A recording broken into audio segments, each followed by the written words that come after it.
तो ऊपर में आपको ये दिख रहा होगा, यहाँ पर जर्नल है और ये 5 कॉलम होते हैं, date, particular, LF, amount, debit amount और क्रेडिट अमाउंट, 5 कॉलम।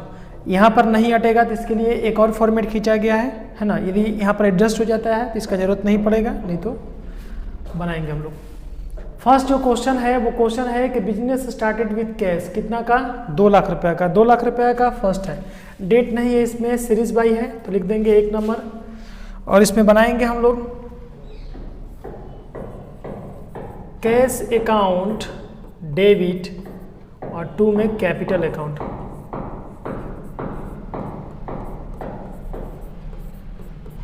कितना, 2 लाख रुपये। यहाँ लिख देंगे 2 लाख और यहाँ भी कितना लिख देंगे, 2 लाख रुपये। देखिए ध्यान से यहाँ पर, business started with cash 2 lakh रुपये। 2 लाख रुपये से यदि व्यापार स्टार्ट कर रहा है तो बिजनेस में क्या आएगा, कैश आएगा। कैश अकाउंट डेबिट, 2 में हो जाएगा कैपिटल अकाउंट।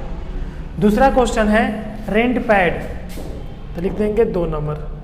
रेंट पैड करेंगे तो हम rent account debit, cash account. Rent pad किए, किराया दिए तो हमारे पास से क्या जाएगा, कैश जाएगा, तो 2 में कैश हो गया। और किसके लिए किराया दिया, रेंट के लिए, तो रेंट अकाउंट डेबिट हो गया। अब यहाँ पर हम लोग 2000 को लिख देंगे डेबिट साइड में भी, डेबिट के सामने, और क्रेडिट साइड में, क्रेडिट के सामने इस साइड में लिख देंगे यहाँ पर 2000 रुपये। आप ऐसे तीर मत डालिएगा, हम समझाने के लिए खींच रहे हैं।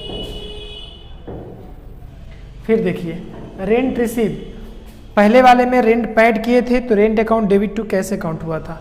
अब आप मान लीजिए कि आप रूम ऑनर हैं और आप रेंट रिसीव कर रहे हैं, तो क्या होगा, कैश अकाउंट डेबिट, 2 में होगा रेंट अकाउंट।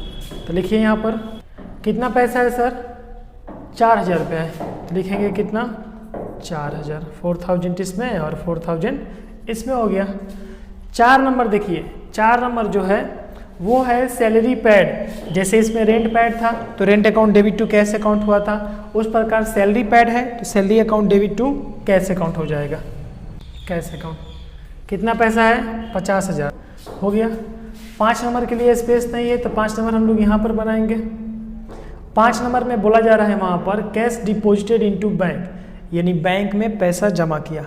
बैंक में पैसा जमा करेंगे तो सर क्या जाएगा, सर टू कैश अकाउंट, क्योंकि कैश बैंक में चला जाएगा और बैंक वाले पा लेंगे, इसलिए बैंक अकाउंट क्या हो जाएगा, डेबिट हो जाएगा। कभी भी बैंक में पैसा जमा करेंगे तो उसका जनरल एंट्री होगा बैंक अकाउंट डेबिट, 2 में होगा कैश अकाउंट। ये सी है कैश अकाउंट। कितना पैसा है, 20,000, तो हम भी यहाँ पर लिख देंगे कितना, 20,000। 20,000 डेबिट और 20,000 क्रेडिट। आ रहा है समझ में। फिर यहाँ पर देखेंगे 6 नंबर में लिखा हुआ है cash withdraw from bank, bank से पैसा निकाला। बैंक से पैसा निकालेगा तो क्या आएगा उसके पास, 6 नंबर है सर, पैसे आ जाएंगे बैंक से निकालेगा तो कैश अकाउंट डेबिट, पैसे कहाँ से आएंगे, बैंक से आएंगे, तो 2 में क्या हो जाएगा, बैंक अकाउंट, बैंक अकाउंट। कितना पैसा है, 10,000, तो क्या लिख देंगे, 10,000। यहाँ भी कितना लिख देंगे, 10,000 और ये कर लेंगे और इसको टोटल यहाँ पर जोड़ लेंगे, टोटल, तो लिख देंगे 2,86,000। यहाँ पर लिख देंगे 2,86,000 और आपका ये आंसर क्या हो गया, आ गया। This is your answer. कितना आसान होता है जनरल एंट्री बनाना, बिल्कुल आसान होता है। ये मत समझिएगा कि ये ज़्यादा कोई टफ होता है जनरल एंट्री बनाना। जनरल एंट्री बनाना यानी कि बिल्कुल ही क्या होता है, आसान होता है सर। जैसे मान लीजिए कि आपने फर्नीचर खरीदा तो आप उसके लिए एंट्री क्या क्या कीजिएगा सर, एंट्री लिखिएगा फर्नीचर अकाउंट डेबिट और 2 में क्या हो जाएगा, कैश अकाउंट। 2 में क्या होगा, कैश अकाउंट। फॉर एग्जांपल मान लीजिए आपने किताबें खरीदा, आपने पढ़ने के लिए किताब खरीदा, तो उसके लिए हम क्या एंट्री कर देंगे, बुक्स अकाउंट डेबिट और 2 में क्या लिख देंगे, कैश अकाउंट। और मान लीजिए कि आपने किताबें तो खरीदा लेकिन आपने पेमेंट जो है अपने फ़ोन पे से या फिर अपने बैंक से कर दिया, तो कैसे हो जाएगा, बुक्स अकाउंट डेबिट और 2 में क्या हो जाएगा, बैंक अकाउंट। मान लीजिए आपका कोई दोस्त है और आपको 100 रुपये देता है, ठीक है, और उसका नाम है मोहन, तो आपने मोहन से 100 रुपया प्राप्त किए, तो उसके लिए एंट्री क्या कीजिएगा, कैश अकाउंट डेबिट, और 2 में क्या हो जाएगा, मोहन अकाउंट, मोहन्स अकाउंट। क्योंकि आप मोहन से पैसा लीजिएगा तो आपके पास कैश आ जाएगा, तो कैश अकाउंट डेबिट, और किसके पास से आया है, तो मोहन के पास है, तो 2 में मोहन।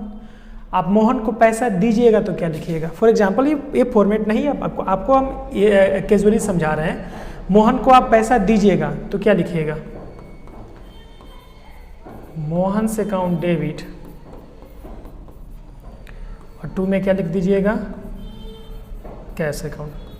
क्योंकि मोहन को आप पैसा दिए तो आपके पास से पैसा चला गया, किसके पास, मोहन के पास, तो मोहन पा लिया, तो debit the receiver, and cash जो है वो रियल अकाउंट है, तो debit word comes in and credit was goes out, ये कैश जा रहा है यानी goes out, credit was goes out, है ना।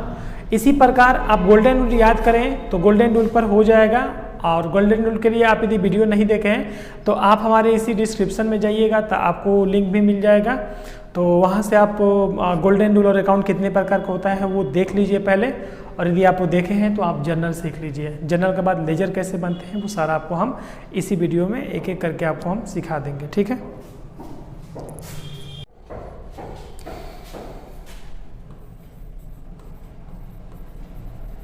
आज हम लोग पढ़ रहे हैं जर्नल एंट्री, जिसको हिंदी में कहते हैं रोजनामचा। ये उन बच्चों के लिए है जो बच्चे अभी तक जर्नल एंट्री बढ़िया से नहीं बना पा रहे हैं, या बना रहे हैं बट उनको समस्या आ रहा है, ये उनके लिए है, कारगर सिद्ध होगा, इसको देखिएगा। जर्नल एंट्री बनाने के लिए हमें चाहिए एक फॉर्मेट, जो डेट, पार्टिकुलर, एलएफ, अमाउंट करके हमारा बनेगा। टोटल इसमें 5 कॉलम होते हैं, 1 2 3 4 5। कितने कॉलम होते हैं, 5 कॉलम इसमें होते हैं। पहला क्वेश्चन था कि Sandeep started business with cash, मानते हैं कि 2 लाख रुपए से वो बिजनेस स्टार्ट कर रहा है। अब संदीप बिजनेस स्टार्ट करेगा तो उसके पास क्या आएगा, कैश आएगा, जो आएगा उसको डेबिट कर दीजिएगा, जो जाएगा उसको क्रेडिट कर दीजिएगा। अदरवाइज आप 3 गोल्डन रूल होते हैं, पर्सनल अकाउंट के, रियल अकाउंट के और नॉमिनल अकाउंट के, उस गोल्डन रूल को आप देख सकते हैं, ठीक है। और नहीं तो मेरा एक ट्रिक था कि आपके पास क्या आता है उसको डेबिट कर दीजिएगा, क्या जाता है उसको आप क्रेडिट कर दीजिएगा। तो संदीप बिजनेस स्टार्ट करेगा तो उसके पास क्या आएगा, कैश आएगा, तो कैश अकाउंट डेबिट, और 2 में क्या हो जाएगा, कैपिटल अकाउंट। ये पहला ट्रांजेक्शन हम लोग का तैयार हो गया। 2 लाख का अमाउंट है तो 2 लाख हम कहाँ लिख देंगे, डेबिट में भी लिख देंगे और क्रेडिट में भी लिख देंगे। दूसरा जो क्वेश्चन है यहाँ पर, ये क्वेश्चन है कि purchase furniture for cash, furniture क्या किया जा रहा है, परचेज किया जा रहा है कैश में, कितना, 30,000 रुपये का। अब देखिए फर्नीचर क्या होता है, आपके घर में सोफा होगा, पंखा होगा, टेबल होगा, कुर्सी होगा, ये सारा चीज़ जो होता है वो कैश ही होता है ना। तो फर्नीचर होता है, तो फर्नीचर आप मार्केट से परचेज कीजिएगा, खरीद के लाइएगा तो आपके पास क्या आएगा, सबसे पहले सोचिए। जी बिल्कुल सही है, आपके पास यहाँ जुलाई 2 हम डेट डाल देंगे, आपके पास सर फर्नीचर आ जाएगा। आप फर्नीचर खरीदिएगा तो आपके पास फर्नीचर आएगा, तो फर्नीचर को क्या करेंगे, डेबिट कर देंगे। आपके पास से क्या जाएगा, सर मेरे पास से कैश चला जाएगा, पैसा चला जाएगा। बहुत अच्छा, कितना, 30,000 रुपया। दैट्स ऑल, बन रहा है आपको। यहाँ पर देखिएगा तो 5 तारीख को यानी 5 जुलाई को एक ट्रांजैक्शन हुआ है, हम जुलाई 5 डाल देंगे और लिखेंगे यहाँ पर परचेज गुड्स फॉर कैश, यानी कि आपने वस्तु खरीदा। परचेज का मतलब होता है खरीदना, माल नगद खरीदा। हम जब वस्तु या माल खरीदेंगे नगद तो हमारे पास क्या आ जाएगा, वस्तु आ जाएगा। लिखेंगे परचेज अकाउंट डेबिट और 2 में लिख देंगे कैश अकाउंट। हमने ऐसा क्यों लिखा, क्योंकि हम सर वस्तु खरीदेंगे तो वस्तु खरीदने वाले वस्तु को परचेज से डिनोट किया जाता है, उसको परचेज कहा जाता है। इसलिए हम लिखेंगे यहाँ पर परचेज अकाउंट डेबिट और 2 में हमारे पास हम जो वस्तु खरीदेंगे तो वस्तु तो आ जाएगा तो डेबिट हो गया, और पैसे चले जाएंगे तो पैसे क्या हो जाएंगे, 2 में क्रेडिट हो जाएंगे। 40,000 रुपये इसकी यदि इसका अमाउंट है तो हम 40,000 डेबिट भी लिख देंगे और 40,000 रुपये क्या कर देंगे, क्रेडिट भी लिख देंगे। अब इसके बाद हमारा 7 तारीख, 7 के लिए यहाँ पर स्पेस नहीं है तो हम यहाँ पर बना देते हैं, ये फिर पेज चेंज कर देते हैं। ठीक है, देखिए आप उसी प्रकार का फॉर्मेट खींच लीजिएगा और आप उसमें पुट कीजिएगा। हम 7 तारीख वाले जनरल एंट्री को डायरेक्ट लिख रहे हैं बिना फॉर्मेट का, बट आप फॉर्मेट बनाकर लिखिएगा। नगद माल खरीदा, बॉट गुड्स फॉर कैश, तो लिखेंगे परचेज अकाउंट डेबिट और 2 में लिख देंगे कैश अकाउंट। ठीक है, नगद माल खरीदा तो क्या लिखेंगे, परचेज अकाउंट डेबिट और 2 में लिख देंगे कैश अकाउंट। और पैसा नहीं है, पैसा यदि रहेगा, मान लीजिए फॉर एग्जांपल यहाँ पर 20,000 रुपये रहेगा तो आप 20,000 को क्या कर दीजिएगा, डेबिट भी कर दीजिएगा और 20,000 का क्रेडिट कर दीजिएगा। मतलब जितना यहाँ पर पैसा रहेगा उसके हिसाब से यहाँ पर काम कर दीजिए। 8 तारीख नहीं है, 10 तारीख है। 10 तारीख को है कि बैंक में रोकड़ जमा किया, यानी कैश डिपॉजिट इनटू बैंक। ये भी क्वेश्चन हमेशा पूछा जाता है बच्चों से। तो ये बताओ बच्चा, बैंक में पैसा जमा करोगे तुम्हारे पास क्या आएगा और क्या जाएगा। सर क्या आएगा ये पता नहीं चल रहा है, लेकिन क्या जाएगा ये पता चल रहा है। क्या जाएगा, कैश चला जाएगा।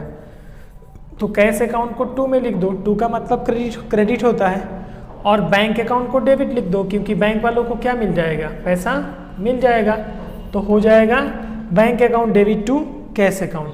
और जो भी इसमें पैसा होगा, फॉर एग्जांपल मानते हैं कि 40,000 रुपया था, तो आप 40,000 रुपये क्या कर दीजिएगा, यहाँ पर लिख दीजिएगा।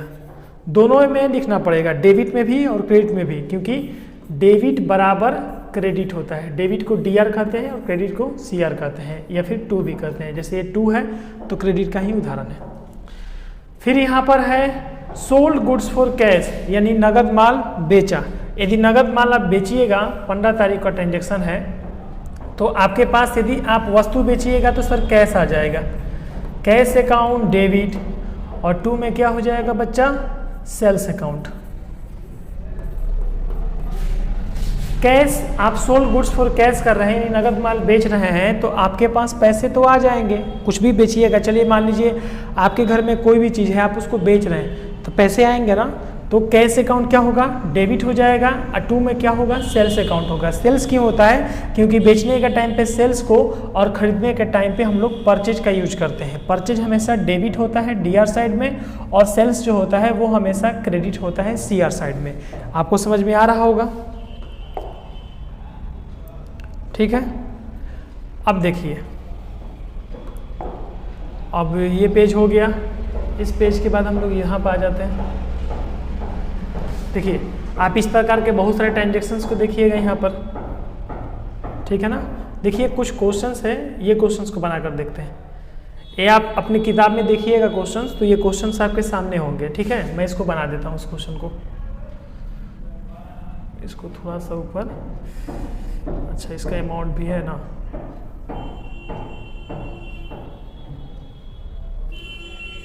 चलिए ना इसको हम ऊपर कर देते हैं, यहाँ पर इस साइड में दिख रहा होगा आपको, ठीक है। अब चलिए इसको हम लोग बनाते हैं। Ram Mohan started business with cash, यानी कि नगद व्यापार प्रारंभ करेगा कैश के थ्रू। तो आप वही वाला फॉर्मेट बनाइएगा, ये डेट का फॉर्मेट, ये पार्टिकुलर का, ये LF का, और ये बनाइएगा यहाँ पर अमाउंट का, ठीक है। लिखिएगा यहाँ पर डेट, पार्टिकुलर्स, LF, अमाउंट। ये जान जाइए कि जर्नल में 5 कॉलम होते हैं, है ना। कौन कौन, date, particular, LF, ledger folio, amount. इस अमाउंट को क्या कहा जाता है, CR अमाउंट कहा जाता है, और इस अमाउंट को DR अर्थात डेबिट अमाउंट कहा जाता है, ठीक है।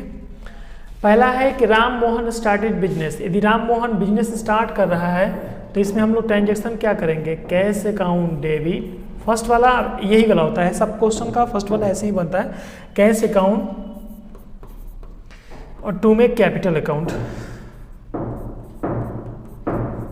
ठीक है। सेकंड वाला हम इसमें अमाउंट नहीं लिख रहे हैं, जो भी अमाउंट होगा आप लिख लीजिएगा। Bought goods for cash, bought goods from Motilal, Motilal से माल खरीदा। अब ये बताइए, मोतीलाल से माल खरीदेंगे तो हम एंट्री क्या लिखेंगे, सर हम लिखेंगे परचेज अकाउंट डेबिट। क्यों, क्योंकि सर हम खरीद रहे हैं, परचेज अकाउंट डेबिट। और 2 में क्या लिखेंगे, कैश अकाउंट। नहीं सर, कैश नहीं लिखेंगे, इस बार हम लोग इसमें मोतीलाल का नाम आ रहा है, तो हमें क्या करना होगा, नाम लिखना होगा। जैसे मान लीजिए आप किसी दुकान पे कोई वस्तु खरीदते हैं और आप उसी टाइम पे खरीदने के बाद जो भी पैसे होते हैं वो पैसे दे दिए कि लीजिए भैया कितना हुआ, हाँ 240 रुपये, 240 रुपये आप दे दिए, तो वो आपका नाम क्यों लिखेगा, नहीं लिखेगा ना। और यदि आप पैसे नहीं देंगे तो आप क्या कहिएगा, भैया मेरा नाम लिख लीजिए, नाम लिख लीजिएगा भैया, हम आपको शाम को दे देंगे या फिर कल दे देंगे पैसा। तो इसका मतलब कि आपने उधार लिया है, तभी वो आपका नाम लिखेगा। इस क्वेश्चन में यदि वो नाम लिख रहा है मोतीलाल का, तो इसका मतलब है कि उसने उधार खरीदा है। तो आपको लिखना होगा परचेज अकाउंट डेबिट और टू में मोतीलाल। इससे ये साफ साफ जाहिर हो जाता है कि आपने परचेज तो किया है, आपने वस्तु को तो खरीदा है, बट कहाँ से खरीदा है, मोतीलाल से खरीदा है। ठीक है, चलिए ये आपका 1 तारीख का था, ये 4 तारीख का, और ये 8 तारीख को देख लेते हैं हम लोग। 8 तारीख को है मूलचंद्र को माल बेचा, good sold to Moolchandra. Moolchandra को माल जब बेचिएगा तो एंट्री क्या कीजिएगा, मूलचंद्र नाम है, नाम लिख दीजिए उसका। सर नाम रहेगा तो नाम लिखेंगे, जी बिल्कुल, नाम रहेगा तो नाम लिखेंगे, और नाम नहीं रहेगा तो उसके जगह पर हम लोग कैश लिख देंगे, अदरवाइज नाम रहेगा तो नाम लिखना पड़ेगा। ठीक है, अब यहाँ पर देखिए वेजेस पैड है, 10 तारीख को है वेजेस पैड। वेजेस पैड का मतलब होता है मजदूरी दिया। यदि मजदूरी कोई दे रहा है तो उसके लिए हम क्या करेंगे, वेजेस अकाउंट डेबिट, और 2 में क्या लिखेंगे, कैश अकाउंट। अब किसी को आप मजदूरी दीजिएगा तो आपके पास से कैश चला जाएगा कि नहीं चला जाएगा, इसलिए 2 में क्या कर देंगे, कैश अकाउंट को कर देंगे, और वेजेस को क्या कर देंगे, वेजेस को हम डेबिट कर देंगे, है ना। तो आपको देखिए समझ में आ रहा होगा। ठीक इसी प्रकार purchase a cycle from office, तो हम लोग लिखेंगे यहाँ पर purchase account debit, purchase account debit, और 2 में आप कैश भी लिख सकते हैं, कैपिटल भी यहाँ पर लिख सकते हैं, दोनों आपका क्या होगा, सही हो जाएगा।